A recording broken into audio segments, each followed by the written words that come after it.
All right, welcome everybody to another episode of Sustainable in the City. I am Jenn Harrman with the Zero Waste Nashville team at Metro Water Services, and I am with my co-hostess, I'm going to use it, with the mostest, Patrick always said that, Christina.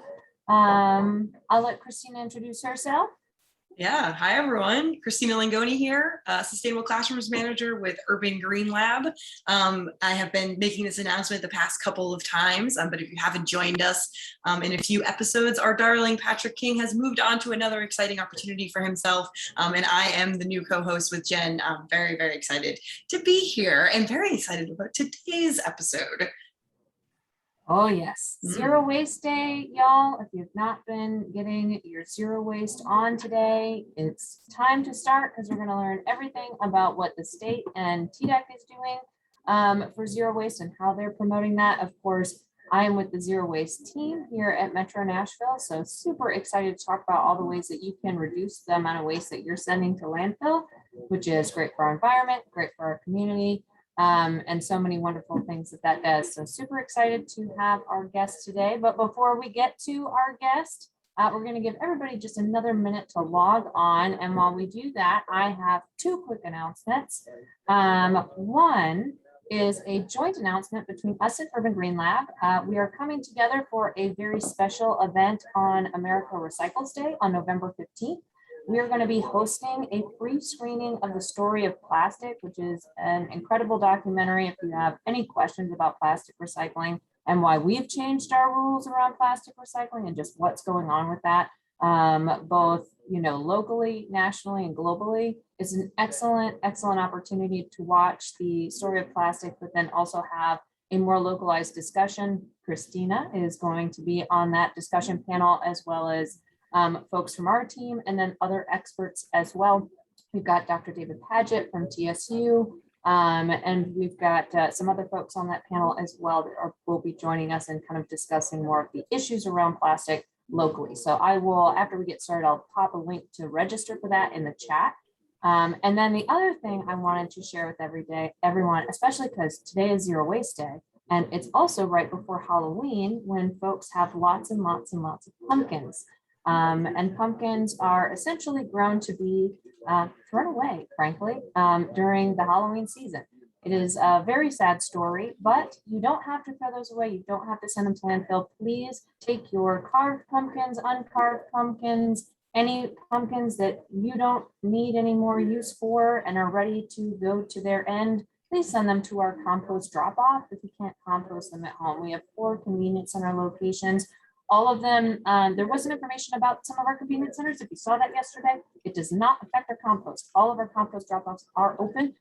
So I will also share a link to our convenience centers page that has all those locations. So please take your pumpkins there. We've got added capacity at a number of our locations for that purpose. So please do take them there. And if you have issues with dropping them off for any reason, you call me and we will take your pumpkins 100%.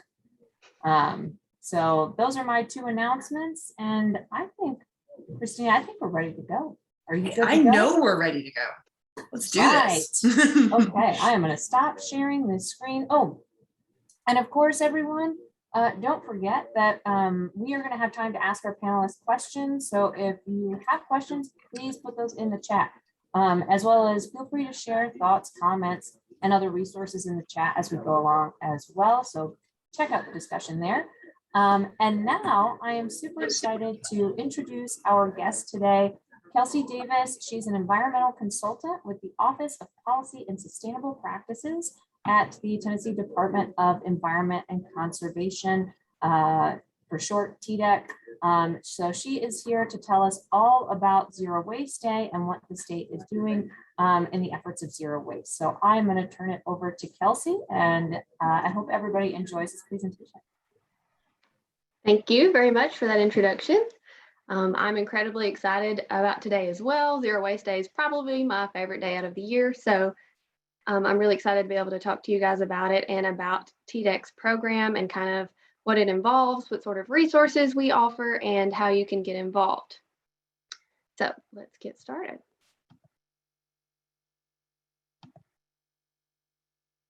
So to be able to understand the program, we kind of need to understand what zero waste is. And a lot of people get intimidated, I guess is the word, when we talk about zero waste because they immediately think that it implies absolutely nothing can go in the landfill, nothing can go in the trash. And what it really means is you're kind of rethinking things. It's a perception change. So, kind of rethinking what we have traditionally regarded as trash in the past, and instead kind of treating it as the valued resource that it really is. It kind of involves entailing shifting your consumption pattern. So, making more conscious purchasing decisions, maximizing the reuse of materials at the end of their useful life instead of just throwing them away. It also involves in eliminating or preventing waste at the source. And that is something we're going to talk about a little bit further on, but there are many other strategies before you get to the landfill that we can keep things out of the trash. The really cool point that I always like to bring up when I'm talking about zero waste is that waste is something that humans invented. In nature, there's actually no such thing as waste. The byproduct of one system actually becomes a feedstock for another system. So when we are talking about zero waste, we are only talking about it from our own perception. So we need to change our perceptions and kind of rethink those things. It's also important to realize that we're really just encouraging the reduction of waste, less waste overall. So when you think of zero waste, take that first step into reducing your waste, and then over time, you can work towards a bigger and bigger goal. That way, it's not as scary and you can take it one step at a time. So now that you know more about what zero waste is, let's talk about why we created this program. So Zero Waste Tennessee is a TDEC program that my office, the Office of Policy and Sustainable Practices, manages. And we really developed this program in response to increasing waste management challenges across the country and across our state. The program includes resources for both Tennesseans and for businesses and organizations across the state. And those resources are designed to kind of help you better understand zero waste, why it's necessary, and just to provide tips and resources on how you can begin working towards it. The resources, hopefully I'll get a chance to show you guys in depth a little bit later, but they go over things such as how to conduct a waste audit so you kind of know where to get started, what can and can't go in a compost pile, and basically just how to begin reducing your waste in everyday life. The program has several different components of it, and one of those things is the resources. Another is the Zero Waste Day, which is today, which we'll talk about in a little bit. And then we also have a new part that we launched today that I'm really excited to talk to you guys a little bit later that kind of focuses more on the business aspect and how they can get involved.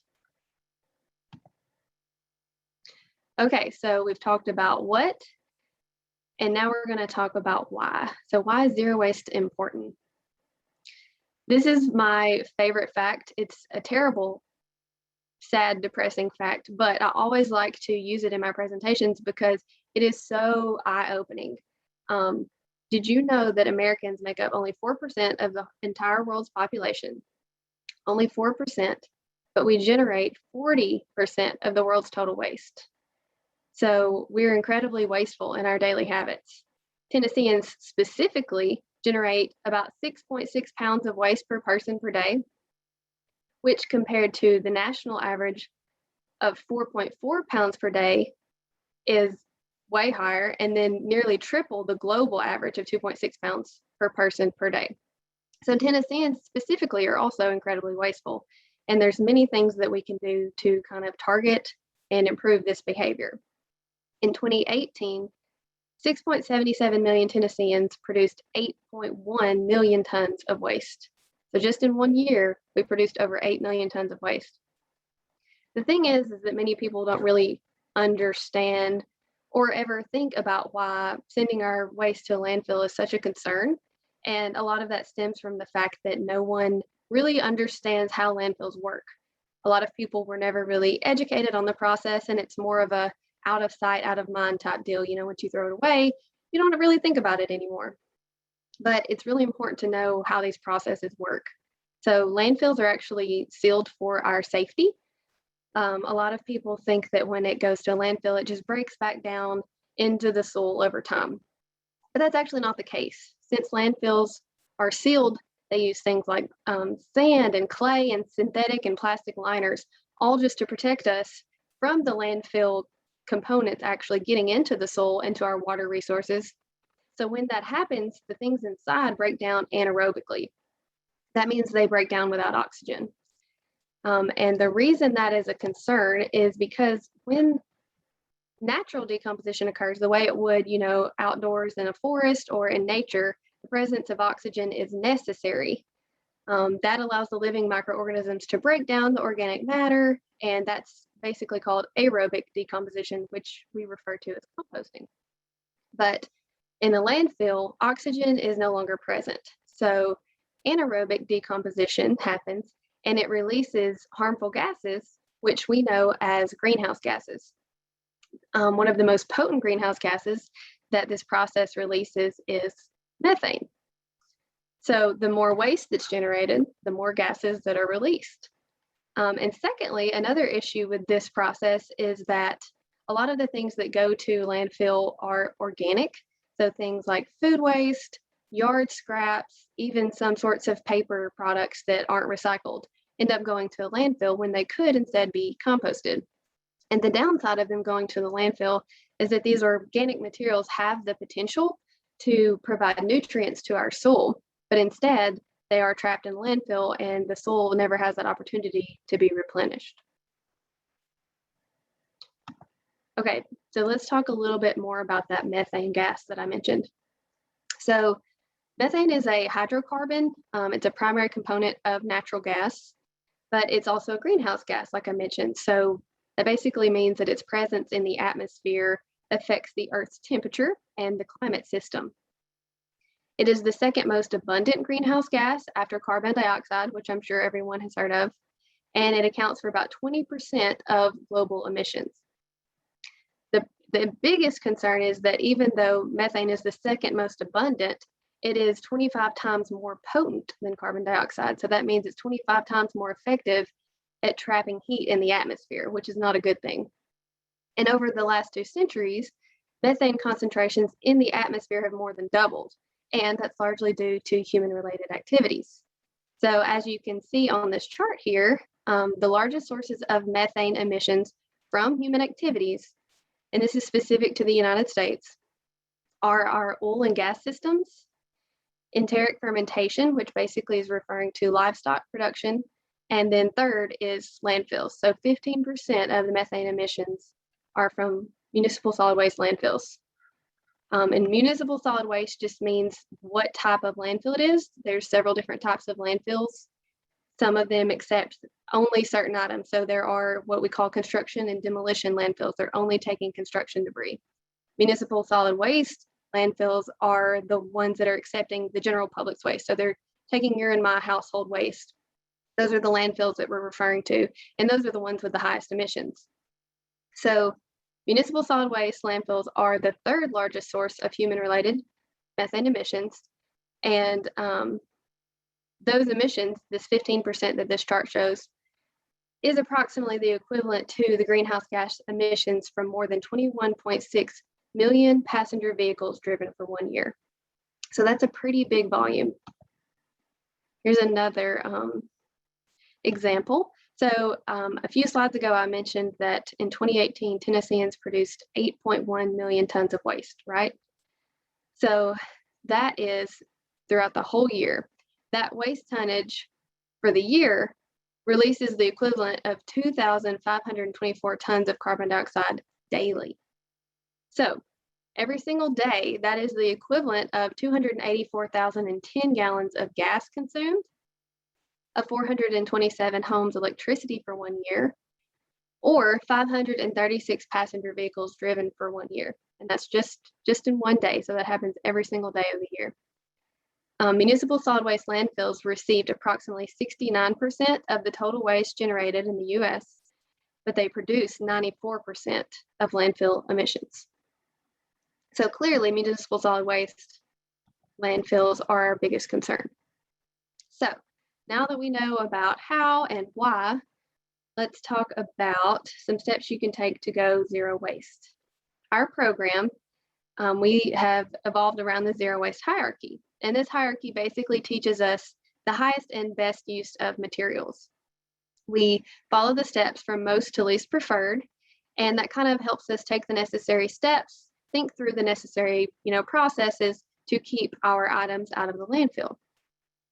We start with rethink. So adjusting your behavior as a consumer, making purchasing decisions that limit your impact on the environment. Then you go to reduce. So we're trying to be mindful of unnecessary items and learning to live without them. Reuse, which basically means to give possessions a second life. That can be creative reuse, repurposing, repairing, and donating items. And then, of course, recycling, which we're hopefully all familiar with. It is a very important step, but as you can tell, it's number 4 in the hierarchy. And then re-earth, which just means to compost. And that's basically giving organics an opportunity to go back to the soil, like we talked about earlier, and just diverting them from landfills. I also want to point out that it is important to note that while the hierarchy is in order of most to least preferred, it's not actually necessary to do every single step. You don't have to go through all 5 steps along the hierarchy. It's important to be able to choose which step is most applicable to you in your circumstances with whatever item it is that you're evaluating. And it's still important to know that doing even just one of these items can still make a positive impact and reduce your overall waste. Okay, so now we are going to go a little bit more in depth about each of these items. So the most important step out of all of them is step number 1, and that is rethink. And it is the most important because it is focused on your purchasing behavior. If you don't purchase the wasteful item in the first place, then you don't really have to worry about how you dispose of it, right? So it's important to realize that as a consumer, every single purchase that you make is an opportunity to vote for zero waste. So you're kind of making those evaluations that involve evaluating if the product has a positive or a negative impact on the environment, if it is something you truly need, only purchasing what's necessary. And if you, do decide to make the purchase, trying to choose local items, choosing items that have minimal or no packaging, choosing items that are either from recycled material or can be recycled. So thinking about that sort of life cycle in your purchasing decisions. And this step can seem a little bit overwhelming, but once you kind of get the hang of it, it becomes probably the easiest step in my opinion, and it also can really save you some money once you learn how to appropriately weigh your purchasing decisions. Okay, so next is to reduce. And this one is kind of about being aware of unnecessary items in your everyday life, reducing them or even eliminating them, or finding alternatives to them that are less wasteful.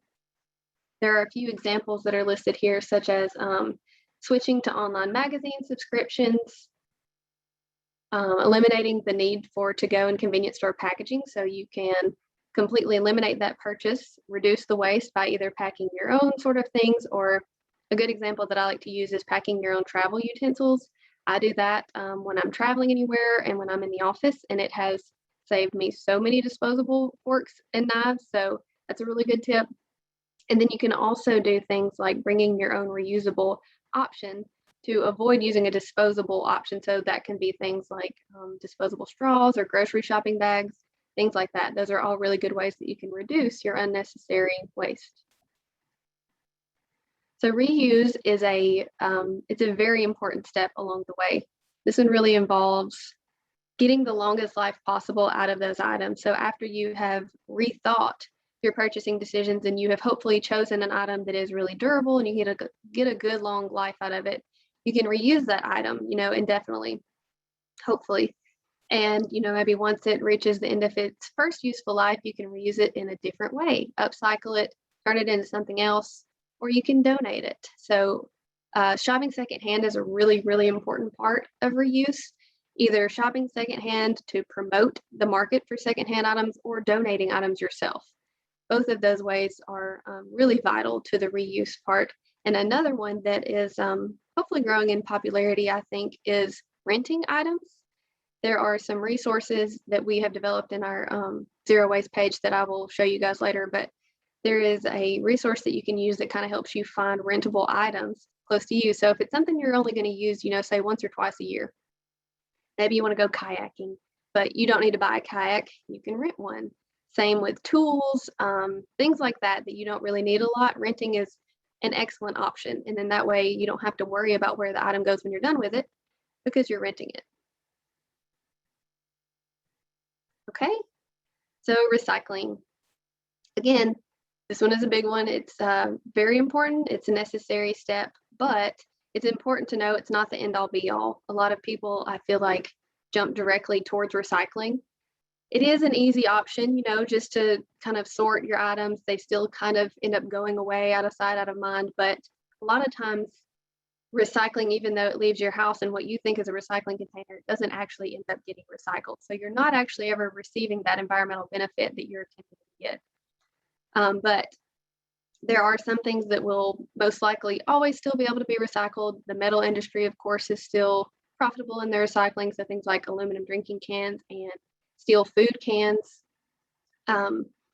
Plastic containers are still recyclable in several counties. Most often they're only accepting number 1 and number 2 currently. Cardboard packaging and paperboard packaging is still recyclable in most places, and glass bottles are still available in some places as well. But if you are going to recycle, it's important to check with your local facility. Recycling changes county by county. Some counties, you have to sort it. Some counties collect it all together. Most counties don't want you to bag your recyclables. They need it to be loose because the bags can actually cause issues in their machinery. But regardless of how you do it, make sure you do it right. Clean your items, make sure they're clean and dry and that they're properly sorted. Because if they're not, an entire load of recycling can be ruined by, your sorted and unclean recyclables. So, and of course, always avoid non-recyclable items. Don't put things in there that are going to contaminate the whole load, like styrofoam, plastic bags, and film. And try to avoid multi-material packaging, so things that are made out of multi-materials. Okay, so last is re-earth, which is composting. So an estimated about 40% of the food that's produced in the United States is wasted and ends up in landfills. So not only can that 40% of food waste that's wasted be composted, but so can other carbon matter, such as yard debris, shredded paper, cardboard, things like that. So this re-earth part of the hierarchy captures a very large amount of waste that is going to landfills. So it's a very vital step, even though it is at the bottom of the hierarchy, because the most preferred option for that food is for it to actually go to its intended use and, be eaten. But if that can't happen, the next best bet is for it to be composted and to stay out of the landfills. We have a few resources available here on this slide. If you're interested in starting on your, composting journey, we have an option to where you can find a local service provider towards you and kind of see if that's something you're interested in doing, or you can actually start composting yourself in your backyard. I compost at my house. A lot of people think it's, either going to be stinky or gross or time consuming. It's the easiest thing, and it has reduced my waste by so much. We hardly, have a lot of waste anymore because we have eliminated that large portion. So, and the compost is great to have around your house. You can use it on landscaping. You can use it in your garden if you like to grow things, or you can just give it to somebody else who enjoys doing those things. So backyard composting, or even composting, in a small area, is a lot easier than one would think. So I encourage you to check out that resource if that's something that you're at all considering. Okay, so the next part of our program that we're really excited about, this is the part that we've launched this year, and that's that we are searching for Zero Waste Tennessee partners. And by being a partner, what we're kind of looking for is Tennessee businesses, manufacturers, nonprofits, organizations, even higher ed institutions. We're looking for those organizations that have gone above and beyond and have zero waste practices, whether or not you have a zero waste goal, an official goal or a plan, or if you just, try your best to eliminate as much waste as possible as you can from your facility. We're looking for entities like that to become a partner. And the overall goal is that we will use data collected by our partners to help develop more resources. We want other businesses across the state to learn from you guys, to learn, what works, what didn't work, what your most effective methods were, how you train your employees, what sort of data, you've been able to gather, that sort of thing. And then that way we can develop a comprehensive zero waste guide. We also would really like to be able to feature our partners in like an interactive map, so that Tennesseans who are interested in these sort of things, because consumers are really interested in businesses that take environmentally friendly and, conscious actions like this. So we would like to have a map that kind of features our zero waste partners, that shows what sort of steps you guys take if you're an entity that helps Tennesseans to reach their zero waste goals, whether that be by a retail store or, through technical assistance services, or whether you're a manufacturer that has reduced your waste or has a zero waste goal, or whether you're a college that has a zero waste plan and has, been able to reduce the waste on campus. Anything like that. We are really, really trying to promote you guys, promote the efforts that you're doing.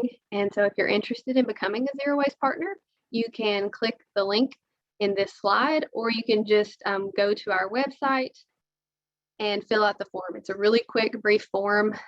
So no worries there, but if you are interested in learning more, maybe you don't want to fill out the form just yet, feel free to reach out to me directly, and I can kind of walk you through some of the steps. Okay, so here are some of the resources that we already have developed. I know that's probably a little small on y'all's screen, but it's a really good example of one of my favorite resources that we've been able to develop, and it's actually a food waste reduction decision tree. So if you're a business that's kind of looking at your food waste, seeing if it's something that you think you should tackle to try to divert that from landfills, it walks you through some of the questions that you should be considering and helps you determine what best method might be, the easiest, the most efficient, the most cost effective for your business to be able to reduce food waste. We have a few other examples on the left-hand side of some of the resources that we have just recently developed. One of the most important ones, in my opinion, is how to conduct a waste audit. You can't really begin to reduce your waste without knowing what it is that you have in the first place. A lot of people think that they know what they're producing the most of, but until you really do a waste audit, you can't really be sure. So there's no point in you focusing a lot of time on food waste reduction when, let's say, that's only 3% of your total waste, right? So a waste audit really helps you evaluate where you are and how to get started. We also have several different organics collection guides, whether that be services close to you or what can and can't go in your compost collection bin. And then we also have some really good resources that help you decipher product labels and what is the difference between biodegradable and compostable. Okay, so now that you have been bombarded with this wealth of information, it's, you're kind of like, well, what do I do now? Where do I start? And so I would like to propose that you start today with Zero Waste Day. It's very appropriate. I'm glad that today landed on this talk. It kind of worked out perfectly, but Zero Waste Day is an annual day, and the whole point is to kind of encourage Tennesseans to just take that first step. And so whether it be you want to do all of the actions, you can rethink, reduce, reuse, recycle, and re-earth today, or you can just choose one. Just choose one action item, challenge yourself to go zero waste today, and share that with us. So what I really like to do is to see all of the different tips that participants will share. I have been practicing zero waste for a while now, and I still always learn something from the posts that are shared. So I really encourage you to just share either your first tip that you did today, or if you're a pro, share some of your favorite, most effective zero waste tips. And then make the post, use the hashtags Let's Go Zero Waste and Zero Waste Day Tennessee. And then we also have a fun challenge. People who share the best zero waste tips have an opportunity to win some fun zero waste items.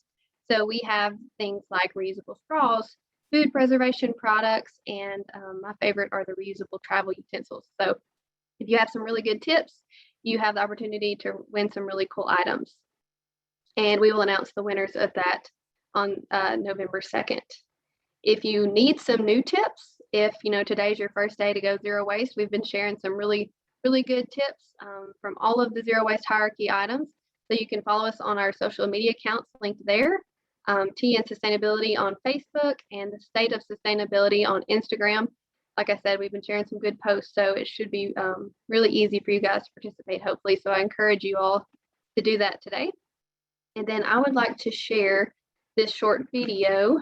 See if it'll let me play it. This is from last year's Zero Waste Day Challenge and some of the really good tips that we got. So I just wanted to share it with you guys in case you are needing some more ideas.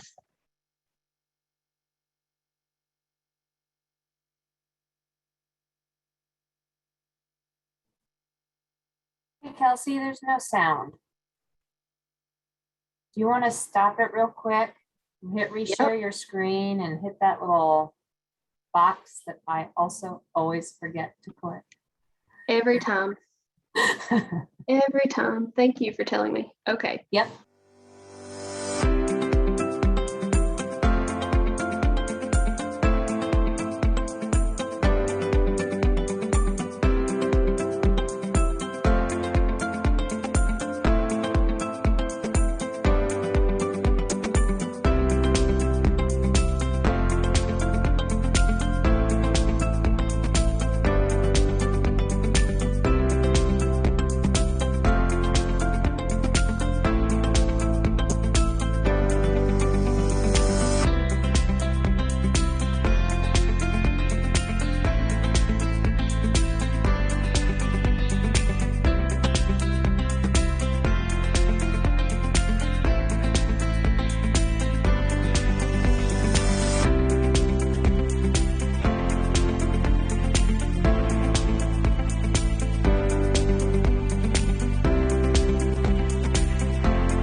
Okay, so those were some of my favorite tips from last year. I really love the clamshell sandwich one. That one blew my mind. I love doing that now.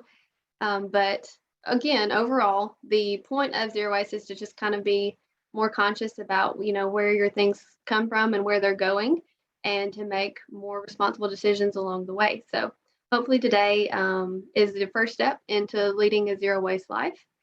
And I think we can go ahead and do some questions while maybe I pull up the website and get ready to show you guys the resources.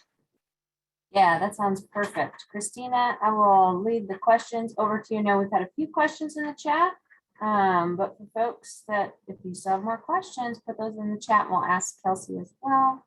All of those. I also have to say, I love the sandwich container. I had never thought of that. It will be my new thing now. Okay. Yes. That was definitely that popped into my head as well. It's one of the best ones shared. Wonderful. Thank you so much, Kelsey. That was so informative. So we do have a couple of questions. So one from Emily says, can you talk about what is being done from Metro government to change restaurant takeout materials? She gets anxiety every time she gets takeout because of all the plastic waste. So that one actually might be a little bit better for Jen to answer, but I can talk about things that you can do to prevent that. So I'm actually that person that carries a takeout container with me. I will keep a jar. It's a funky shaped jar that I keep in my purse. And so I'm that person that when I go in, I will give them that jar to use as my take home container. That way I'm not having to worry about where the clamshell is going to end up. I'm kind of rethinking that and avoiding that problem to begin with. The other thing is to use or support restaurants that have compostable to-go containers. That's something that I actively try to do. If it's a business that, kind of goes above and beyond and spends a little bit more money on those compostable products, then I try to go the extra effort and make sure that it ends up where it's supposed to and not in the landfill. Because if those compostable items still end up in the landfill, that's not actually helping anybody. So those are some really good tips that you can do to just kind of handle that situation yourself. Jen, I don't know if you want to talk about maybe some things that Metro are doing. Sure. And I do actually have, it might be for you, Kelsey, because the first thing that popped into my head when I saw this question was the ban on bans, if you will, for some takeout containers like styrofoam as well as plastic bags. So there is unfortunately a state law that does ban us from banning something like a styrofoam container. And I don't know where this is at, but I know that there was sometimes some work on the state level to try and coordinate efforts so that instead of the local government having an individual regulation or policy, that it would be statewide. But I don't know. That is out of my wheelhouse. Kelsey, I don't know if you know anything else about that. It has been a while since I followed up with that, because after the statewide ban got approved, that was kind of the crush of that, because there was actually work to do the plastic bag bans and in individual cities. Oh. So I actually don't know. I don't know where that stands now. I'll have to get back to you on that one. Yeah, I think it's been, honestly, I haven't looked in a long time because it's been lingering in the legislative process. And, with COVID, there's been so many other things that have come up. So I did just wanted to share that, but also just from Metro's perspective, we do have our zero waste master plan that it was passed by council more recently this past year, but it was approved by the Solid Waste Region Board in 2019. So it is our plan to work towards reducing all of our waste to landfill by 90%. But with that said, we are focusing on high impact areas first. So we are focusing more on, well, one, we've got to get recycling right and make sure that people are first, using that program correctly and helping do that education piece. We are expanding to every other week recycling, hopefully here soon, and have talked about that.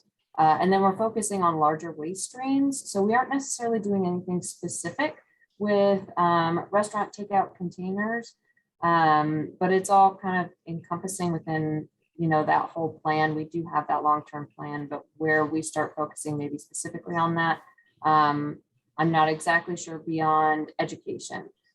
We do have a new staff member that is helping us with our recycling education and zero waste education. That's putting together and has put together some resources for us that we can share with businesses. So we hope to do more of that outreach over the next year. So that's kind of where we're at with all of that, but really focusing on things like the construction and demolition waste stream that is massive here in Nashville, and really trying to hit those really big impact areas first is where our focus is at. But of course, all of these different elements are incorporated into that plan over, the next 20 to 30 years. And that plan is available for anyone who wants to see it, right? Yeah. Yes, so if I will anyone put was a link interested in the chat. Yep. And we'll send it in the follow-up as well. There's also, I know that some folks bring to either like the YMCA or other kind of maybe homeless shelters or whatnot. They actually take donations of the cutlery from takeout So if you find yourself with a big old bag of it and you've been kind of having that anxiety, like we're talking about what to do with that material, some folks do take those as donations. So you can look into that, and I will see if I can find anything and put it in the email as well. Great. So the next question is from Sarah.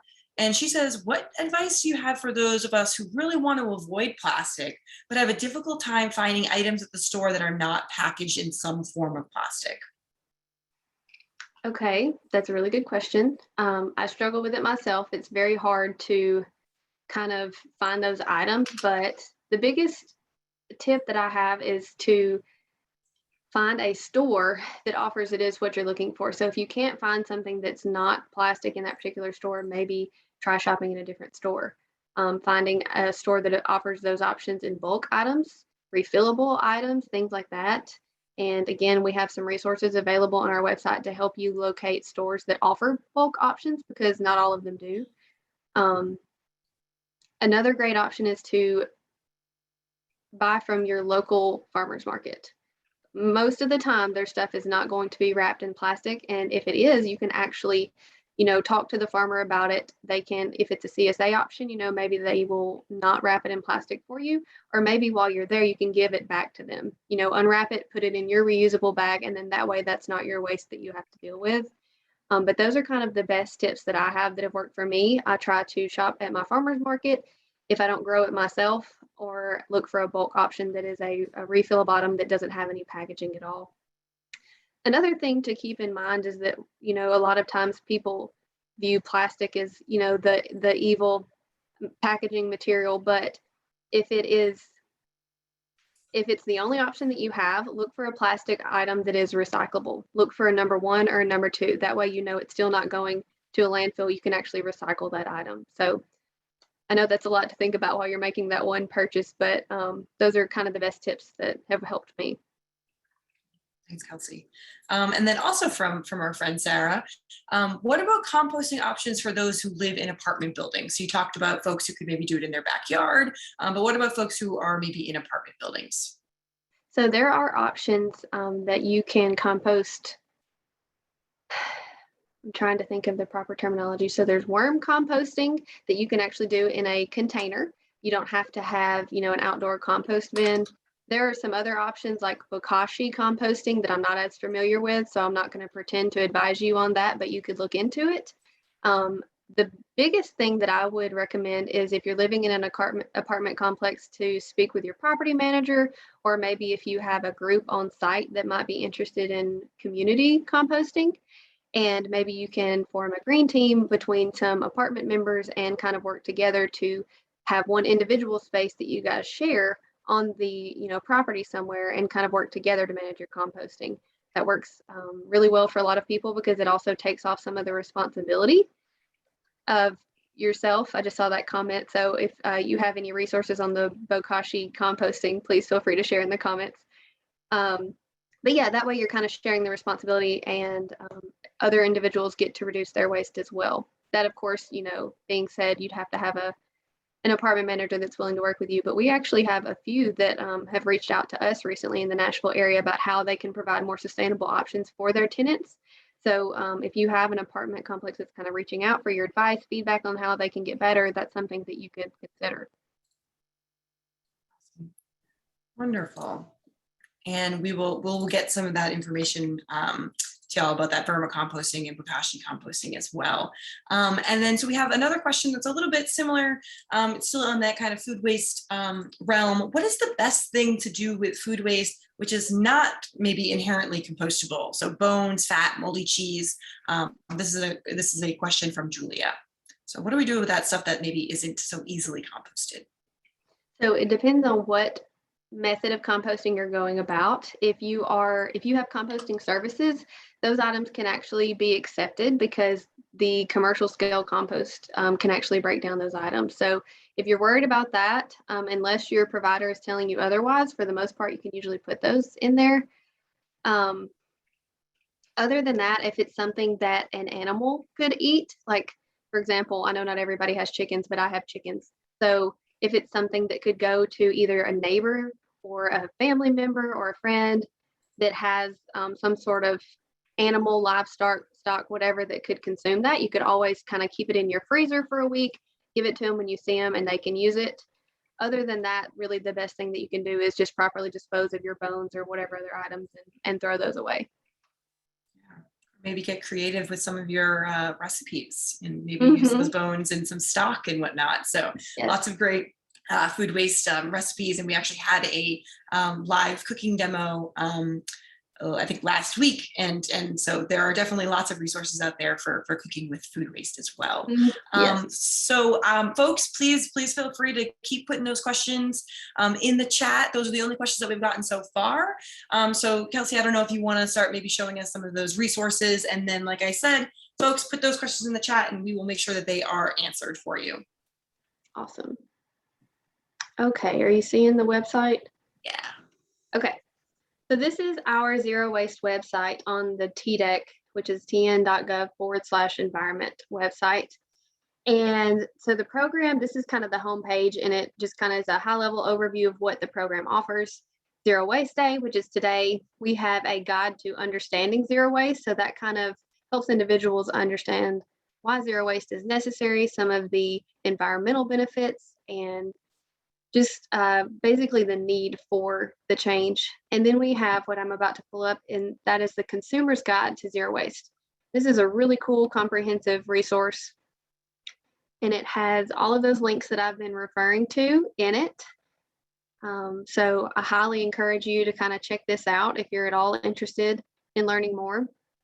But it is a interactive guide, and it is divided into several different categories. So if you want to take the first step of zero waste, you can choose one of these categories, whatever you think might be the easiest or the most effective for you to implement. So we have the zero waste hierarchy again, and that's kind of what this whole guide is based off of.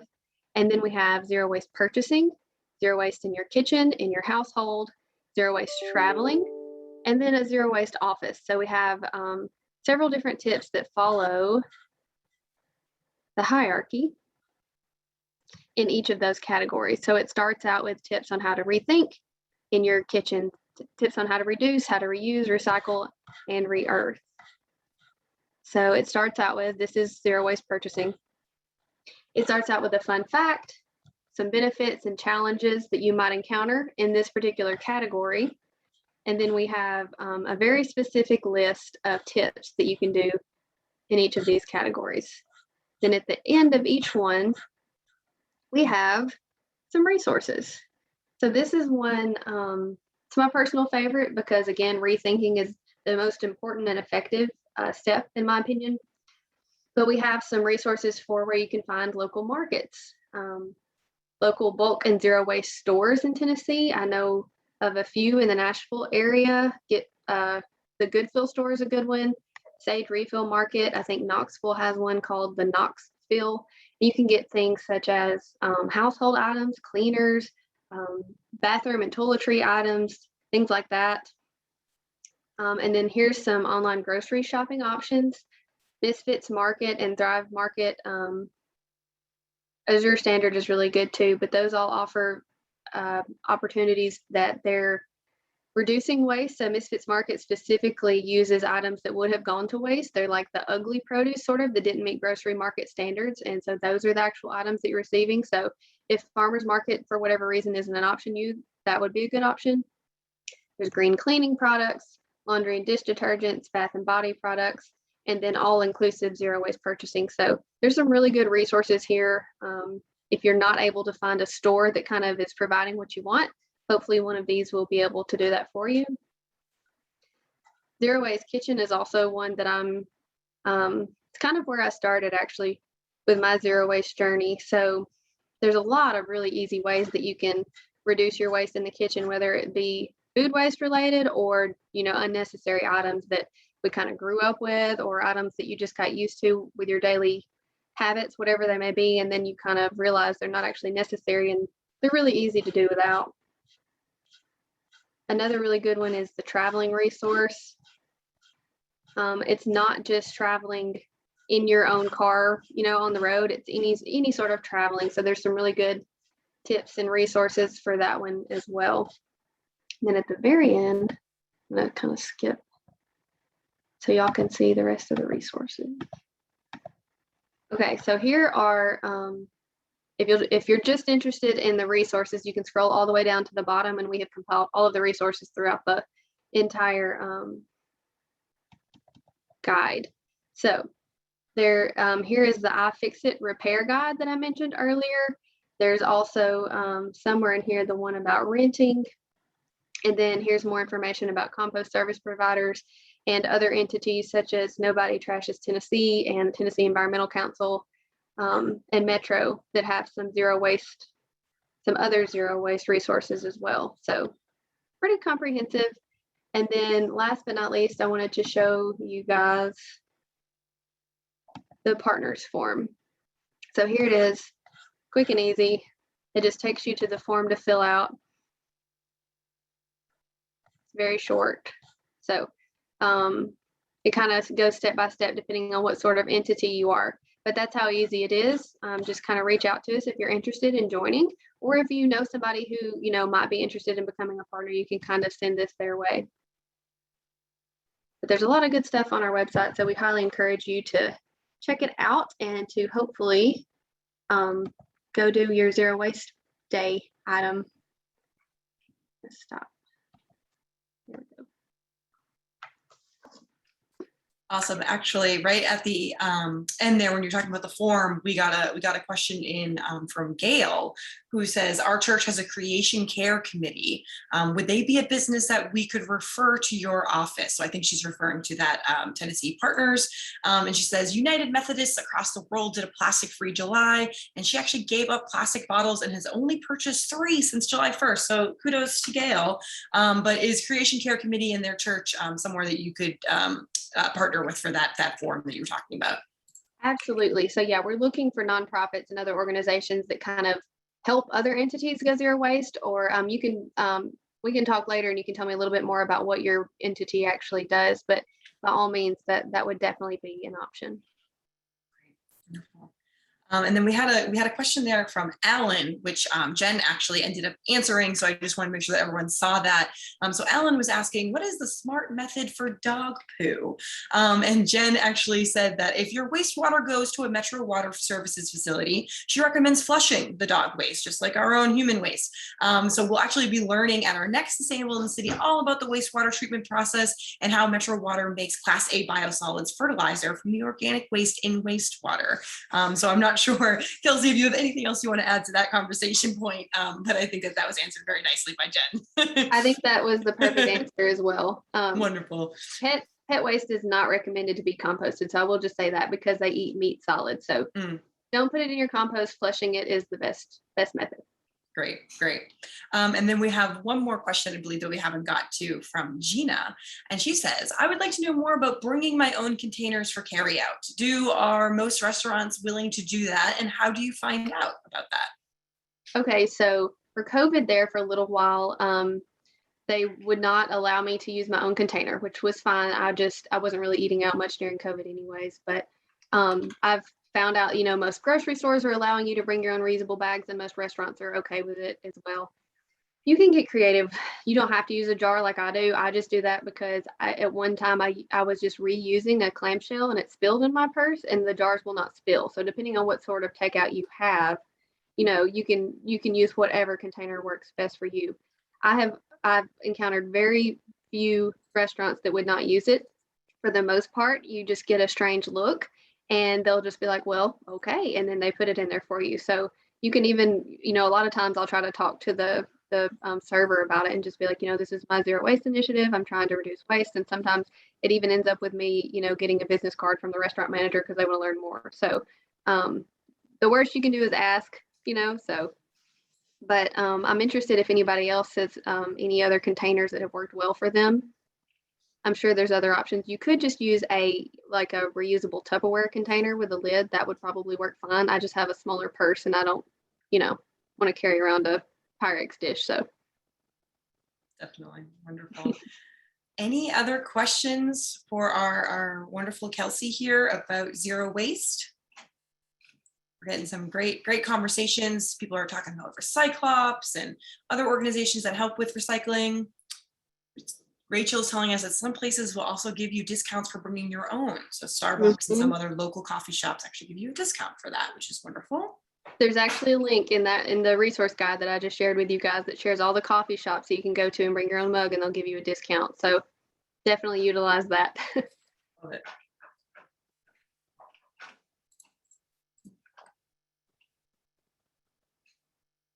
Well, we are coming up on 1 o'clock, so we still have time though for questions. So please continue to pop those in the chat if you do have any others.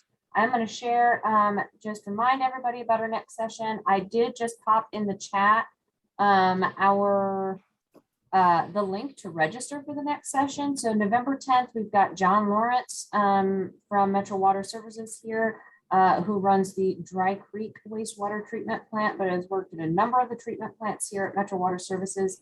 And he is very wonderfully nerdy and smart about everything that is the wastewater treatment process here, as well as our biosolids process. So we'll be learning all about that. I am sure Patrick will come back in our as a guest to watch it because he was very interested in learning more about this process.